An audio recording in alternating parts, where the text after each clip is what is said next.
The foundation on which rests the government of the United States is the Constitution. Like most important political documents, the Constitution is subject to interpretation. That is one of its great strengths. The Constitution is not a legal straitjacket. It is firm and yet flexible enough to meet the needs of an ever-growing, ever-changing nation. Naturally, the question arises, who is to say what the Constitution means? Who is to say, for example, whether a law enacted by Congress is constitutional or whether it is not? Congress? The President? The judiciary? The question arose during the very infancy of the Republic. It brought face to face two eminent statesmen who have profoundly affected America as we know it today, President Thomas Jefferson and Chief Justice John Marshall. What Jefferson said was this: the voice of the people is supreme. Let the people decide, through their elected representatives, what the Constitution means and what it means not. What John Marshall said, on the other hand, was this: the Constitution itself intends for the federal judiciary to make that decision, men who are appointed to the bench for life and who therefore stand above party strife and political turmoil. The difference of opinion of the two men on this crucial issue was resolved within the framework of a case known as Marbury versus Madison, a case which was heard before the Supreme Court in 1803 and which led to one of the most important decisions ever made by that court. Sometime during the fall of 1801, four men decided to pay a visit to the United States Department of State. The four men's names were Marbury, Ramsey, Harper, and Hoe. President Adams, during the very last days of his administration, had nominated them as justices of the peace for the District of Columbia. The Senate had confirmed them. President Adams had signed their commissions, and the then Secretary of State, John Marshall, had affixed to the commissions the seal of the United States. However, in the great flurry of activities during John Adams' exit from the political stage, these commissions had disappeared.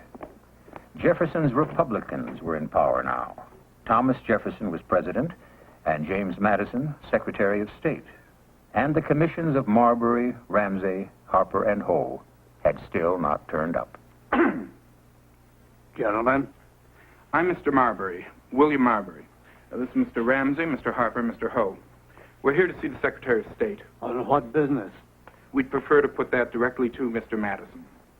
Mr. Madison has given instructions, very strict instructions, sir, that he be informed of his visitors' business before they are admitted. Very well, then.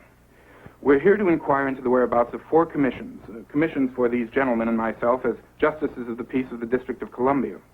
The whereabouts? That's right, the whereabouts. We know that they were signed by the President and sealed, but they were never delivered to us. If you'll wait a moment, gentlemen.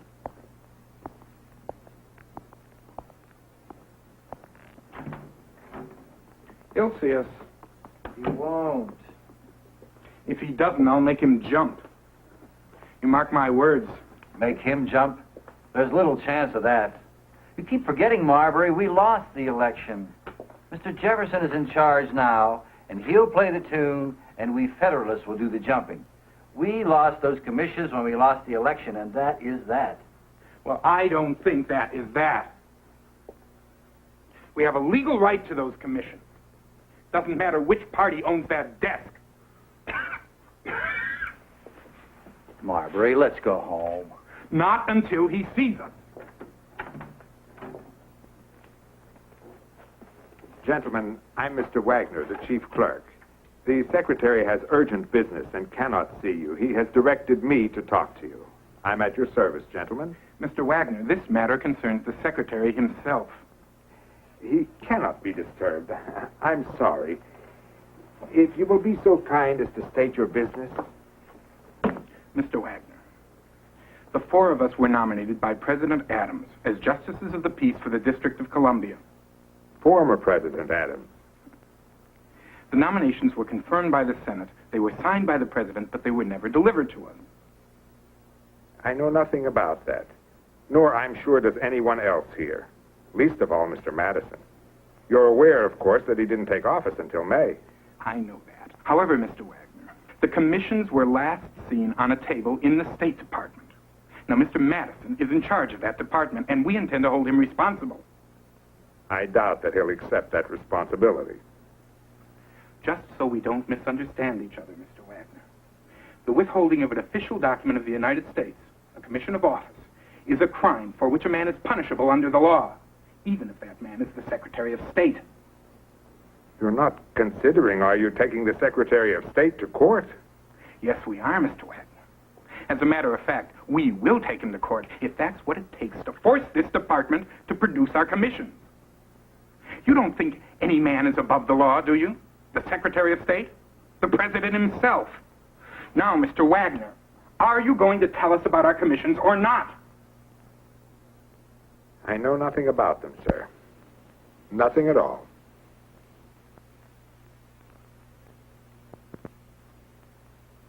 Marbury and his companions would file a petition in the Supreme Court. What they demanded specifically was that the Secretary of State, James Madison, be forced by an order from that court to hand over to them the commissions to which they felt themselves entitled. The power to issue such an order, they knew, had been given to the Supreme Court by the Judiciary Act of 1789. The court then consisted of 6 men: Chief Justice John Marshall, Justice Alfred Moore, Justice William Patterson, Justice William Cushing, Justice Bushrod Washington, and Justice Samuel Chase, all appointed by either George Washington or John Adams. Let us assume the men have a case. Question: is there a statute which would empower this court to hear it? There is. Section 13 of the Judiciary Act of 1789. The language, Mr. Patterson? Section 13, Mr. Chief Justice, authorizes us to issue court orders in cases warranted by the principles and usages of the law to any persons holding office under the authority of the United States. Then we can issue an order to the Secretary of State directing him to produce these commissions. If the case warrants it. I see. I feel constrained to point out that this case, should we decide to hear it, and should we have reason to find from Marbury, that this case will set us on a collision course with President Jefferson. Now that he and his Republicans are in power, good, good. It's only a matter of time until they lay an axe to this court, the last remnant of their Federalist opposition. Now we have a chance to head them off. Only to be accused of acting from political motives. No, Mr. Chase. We would be furnishing Mr. Jefferson with ammunition. Irrelevant. Whether we furnish him or not, he carries enough political cant in his head with which to load his cannon until the day of doom. We can't furnish him with ammunition. Mr. Marshall? Yes. Well, assuredly, this court has no business meddling with the executive or with his cabinet members.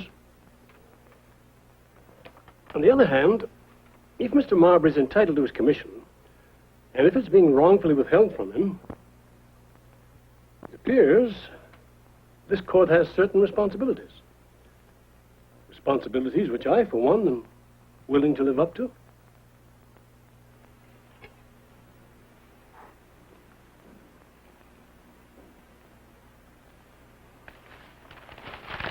Thank heavens, Mr. Giles, there are some matters that brook no opinion. There's only one way to bake a tart or fromage, and this is it. I thank God, Mr. President. No need to make light of it, Mr. Congressman. It's heaven. It's bliss. Mr. Madison. Mr. President, What is that paper you have in your hand, Mr. Madison? it's an order from the Supreme Court. What order? I've been asked to show cause why I should not be directed by the Supreme Court to produce certain commissions. Commissions as Justice of the Peace in the District of Columbia, the names of Marbury, Harper, Ramsey. Ignore it. Ignore the order. Nothing further. Nothing. My friend, the Chief Justice. What could have been more plain in the world than that he was just waiting for this opportunity? To strike at you. Yes, Mr. President. To strike at the executive authority of this government. It's plain as day that he intends to furnish the opposition an opportunity to abuse you, to vilify you. It's not enough to ignore him, to do nothing. You have been attacked, Mr. President. Strike back. These commissions, Mr. President, do you know anything about them? I do, yes. I found them on the table of the State Department when I took office. I forbade their delivery. You hadn't arrived yet. Ah. You find this irregular? Consider 42 commissions that man Adams crowded into the last hour of his administration. 42! And all of them picked from among my worst enemies. And with the simple motive of preventing me from staffing my administration with my own people. What else was I to do? Except for the life appointments, which are irrevocable, I've treated them as a nullity. Expedient, but not altogether legal. What else could I do? For so many years has this republic been under Federalist rule. For so many years have we labored to drive them from the government. And now that we've done it, we have routed them from the legislature, routed them from the executive. They hang on, thanks to Mr. Adams, they hang on to the judiciary like fleas to an old blanket. And the worst of it is we must feed and care for them while they try to strike down, safe in their own fortress, to strike down and ruin all the works of republicanism. They must be. Move. Counter move, Mr. President.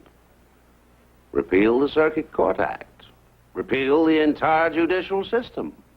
At one blow, we shall terminate all present office holders, create a new system entirely, and cut back the power of the courts to its proper limits. The people govern, not the courts. Well, that's madness, Mr. Giles. The judiciary system is perfectly adequate. It will suffice to replace its present occupants. Is it madness, Mr. President? Yes, Mr. Giles, it is. But in my present frame of mind, it's also a very tempting idea. Not practicable, but it is tempting. Now, the Circuit Court Act. Yes, I wish to see it repealed. As to replacing the present occupants of the judiciary, I think you're quite right, Mr. Madison. Yes. Let's keep our eyes open for any opportunities to impeach. 2 or 3 of these gentlemen, I think. That might have quite a good impression. That is not enough. Well, I shall not try to destroy the federal judiciary, Mr. Giles, although I wish to see its power curbed. The Constitution prescribes that the 3 branches of the government balance each other. None is to dominate the other. If we permit the Supreme Court to concern itself with the business of the legislature and of the executive, we shall have conceded to them the right to control this business. And that is inconsistent with every idea of good government. Thomas Jefferson viewed the Supreme Court's action in behalf of William Marbury as an attack upon the executive. He retaliated first by means of the Congress. Under his direction, Congress repealed an important piece of Federalist legislation, the Circuit Court Act of 1801. Congress then suspended the June and August terms of the Supreme Court. Next came impeachment proceedings against a federal judge by the name of Pickering. And finally, there were rumors that Supreme Court Justice Samuel Chase was marked for a similar fate. The rights of the individuals are at stake. Yes, of course. But there's a great deal more to it. The independence of this court is at stake.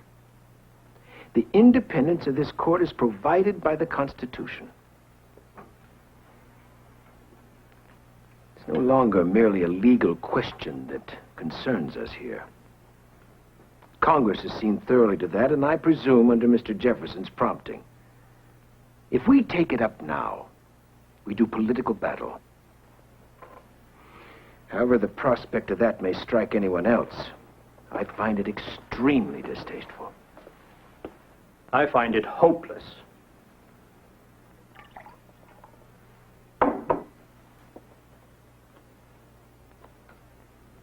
We are in midst of a battle, yes. A battle which we cannot win. If we find for Mr. Marbury and order Mr. Madison to produce this accursed commission, what will happen? Nothing. Mr. Madison will simply ignore us. As we have no way to enforce our decisions, we shall have established ourselves as an irrelevancy. If, on the other hand, we find against Mr. Marbury, it will be said that we have vindicated the president because we fear his anger. Ridiculous. Quite so.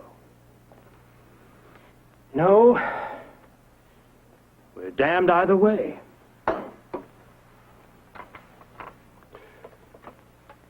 I've always thought that the greatest scourge an angry heaven could inflict on a sinning and ungrateful people would be an ignorant, a corrupt, or a dependent judiciary.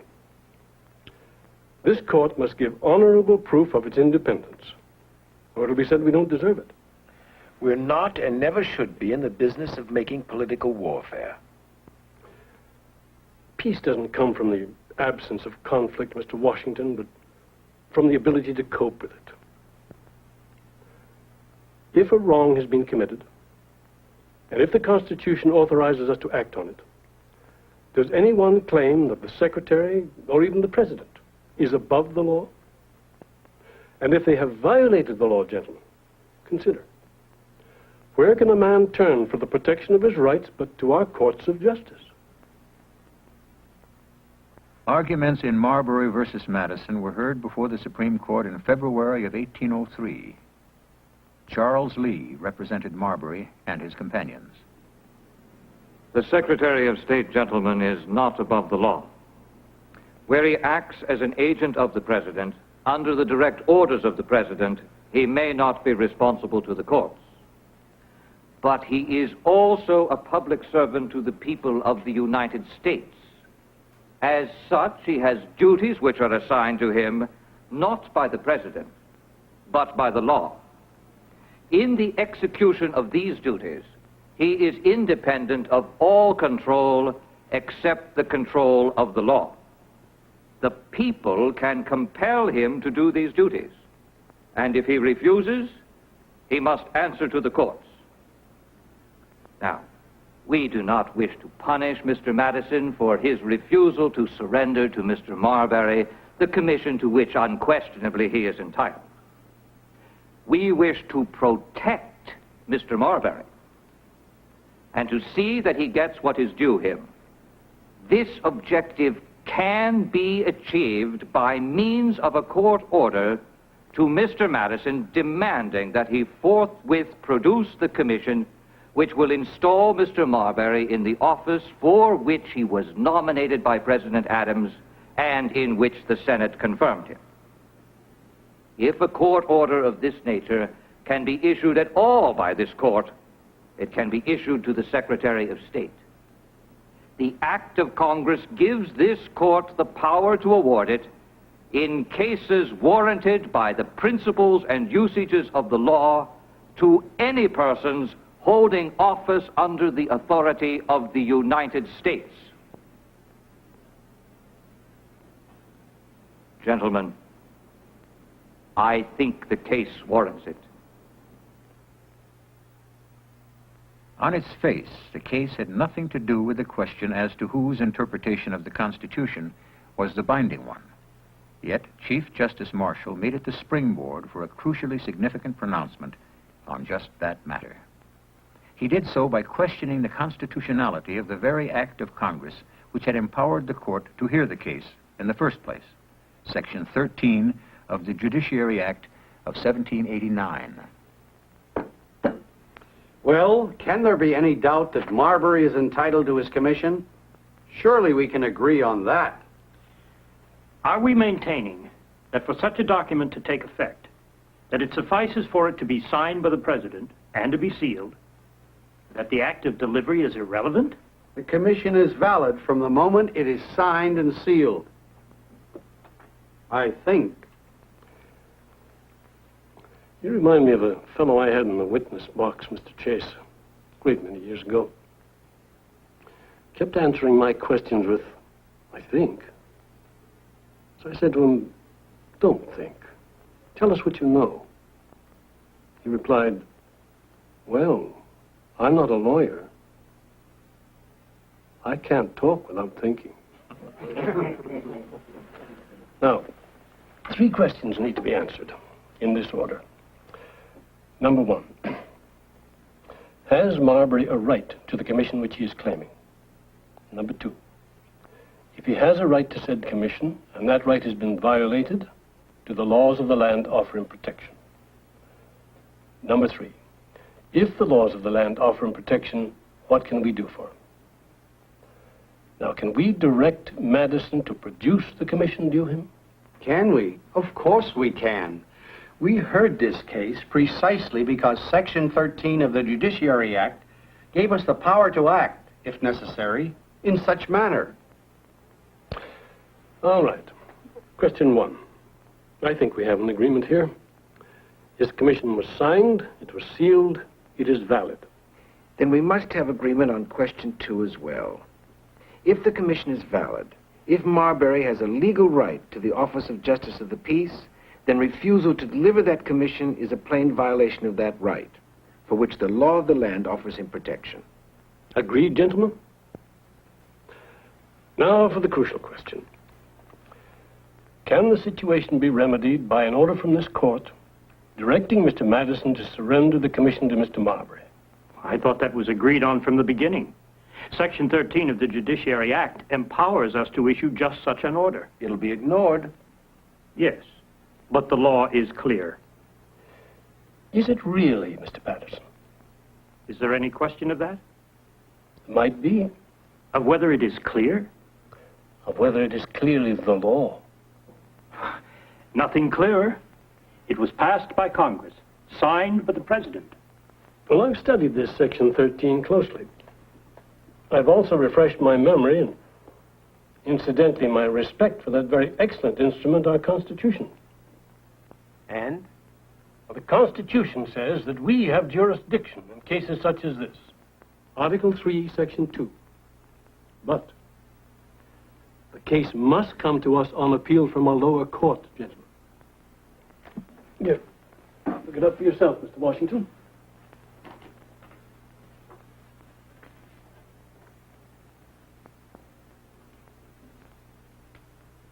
Yes, of course.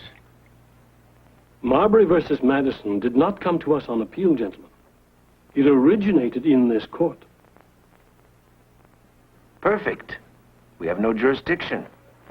The case is closed. Not quite. Oh?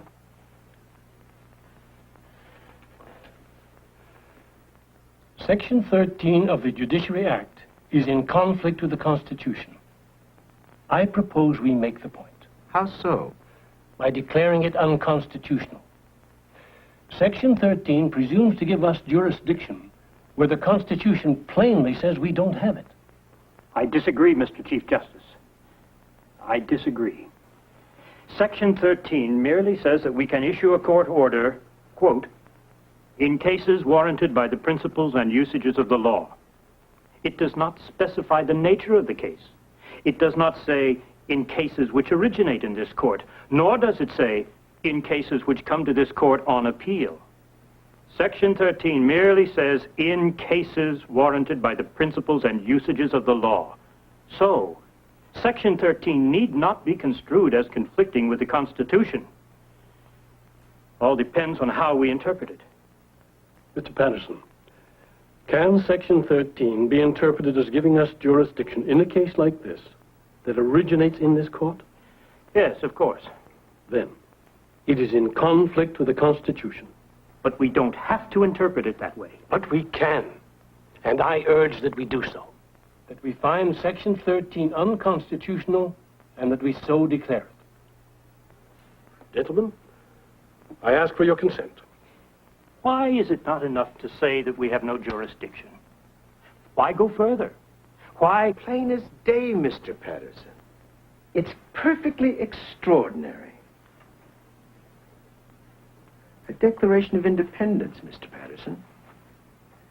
By declaring Section 13 unconstitutional, an act passed by Congress and signed into law by the President, this court will have staked its claim to the right to say to the legislative and to the executive what the Constitution means and what it means not.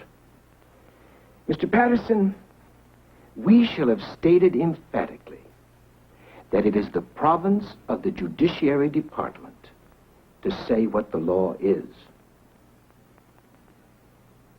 What puzzles me, Mr. Marshall, is when we decided to hear this case on the basis of this Section 13, and when you first laid eyes on it, did you decide then that it was unconstitutional? Did it occur to you then that we might use this case? Sometimes our best opportunities come wrapped in our worst problems, Mr. Washington.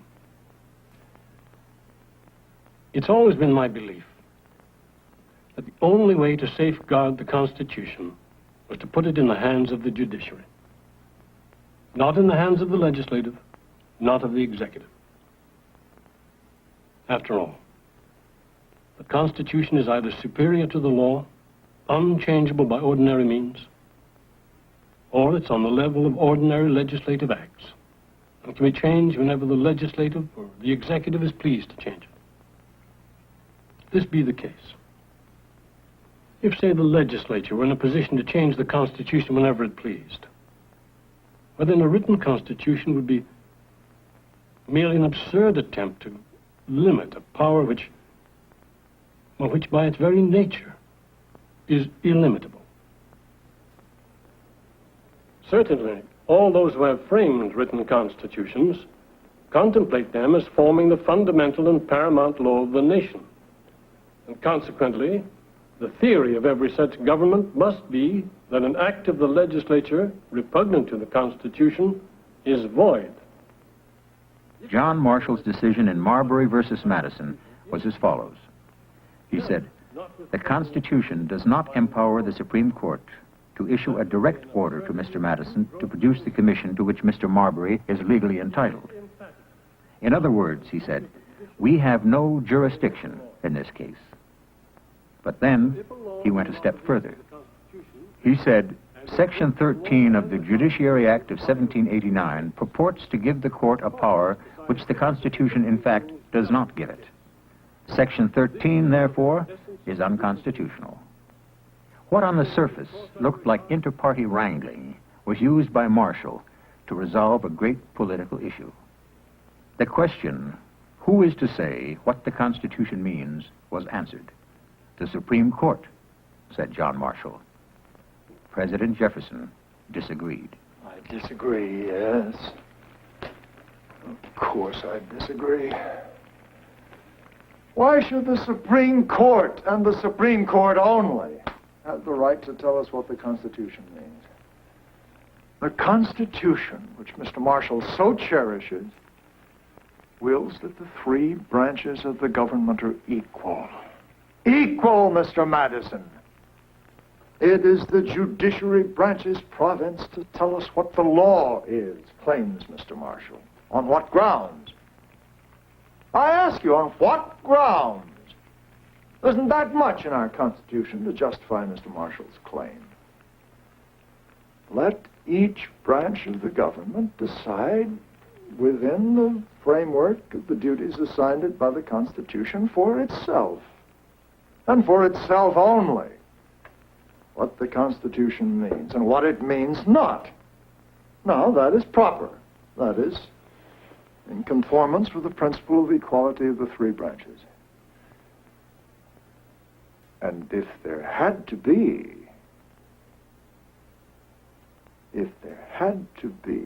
one branch to interpret the Constitution for the others, I say let it be Congress. President Jefferson won his battle against Marbury and his companions. They never received their commissions.